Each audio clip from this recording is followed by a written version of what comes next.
ശബരിമലയിലേക്ക് മനുഷ്യരെ ട്രാക്ടറിൽ കൊണ്ടുപോകരുതെന്ന് ഹൈക്കോടതി നേരത്തെ നിർദ്ദേശിച്ചിട്ടുള്ളതാണ്.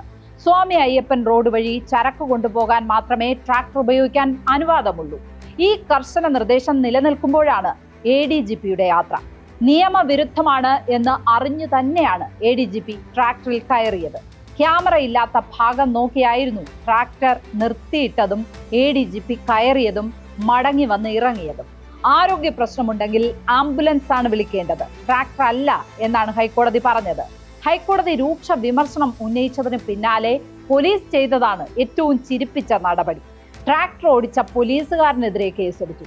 അനുവാദമില്ലാത്ത ട്രാക്ടറിൽ മനുഷ്യരെ കയറ്റി എന്നാണ് ആ കേസ്.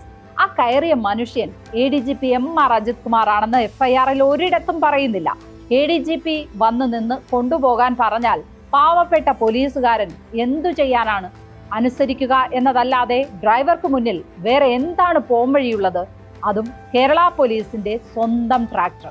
ഉടമയാണെങ്കിൽ DGP ആക്കാൻ സർക്കാർ നൽകിയ പട്ടികയിൽ ഉണ്ടായിരുന്നയാൾ കൂടിയാണ് ഈ ADGP എന്ന് മറക്കാതിരിക്കാം.